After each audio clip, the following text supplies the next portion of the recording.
When I'm in a remote part of the backcountry, I feel like I'm swallowed up by the world, that it's wrapped its arms around me, and I feel very connected again. I have a great feeling of just relation, and that's hard to describe exactly, but I feel quite a bit more alive because of that. I feel stimulated, and I feel almost like I'm part of something that's much bigger. That feeling is almost like weightlessness.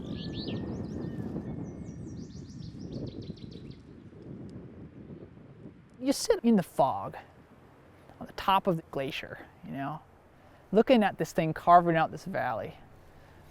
And you can almost start to imagine time speeding up and this thing looking like a river, just trickling down this thing and carving it out. It's the kind of space that quietude allows you to contemplate, The sound of the environment is almost the sound of the health of an environment. You've got a forest and it's got all the voices that it should have. That's a sign that that's a healthy ecosystem. It's actually the sounds themselves are almost a hallmark or a measure of the health of an ecosystem. This place looks pretty similar to how it might have looked 100 years ago, but it probably doesn't sound even like it did 20 years ago. So we basically are trying to document what the level of quietude and noise is in these places, and whether or not natural processes are impacted by human activities. So can you still hear the natural sounds that you would have otherwise? Well, a basic standard MPS sound monitoring station is made up of a microphone and a few different weather instruments that let us have some information about what's going on in the acoustic world.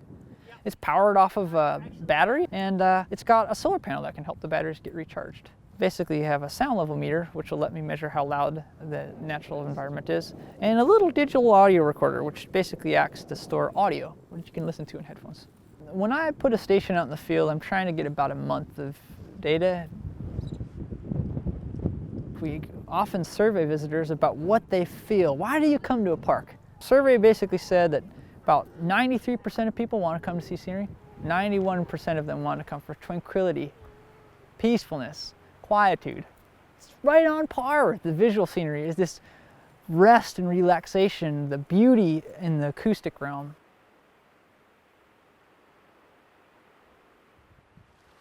On the surface level, when you're listening, you have a chance to actually pay attention and develop greater perceptions about the things you're hearing. That's the superficial level. You can actually learn about sounds themselves. But I think that on a deeper level, you can start to learn more about your place in the world. When you stop to reflect, anytime you stop to reflect, you're oftentimes relating yourself back to the things you're seeing or hearing. It's easy to forget that the world has changed a lot in this century that these parks have been around. Down in Lower 48, I think it's less than 3% of the country is more than 5 kilometers from the road. Frame it from an Alaskan point of view, we're rich. We have a rich heritage of sounds that we can still protect here. We've got a lot going for us up here where we can get away from the sounds of our own, engines and things like that. What will the world be like when all we can remember is our combustion engines? Some of the early scientists here in the park, Adolf and Olis Miri, they're brothers. They were some of the first people to find the nest of this bird called a surf bird.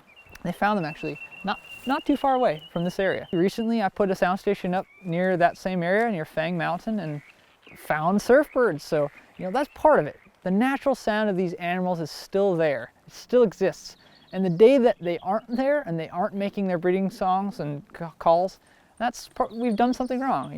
The Park Service is no longer doing its job to protect these places unimpaired for future generations.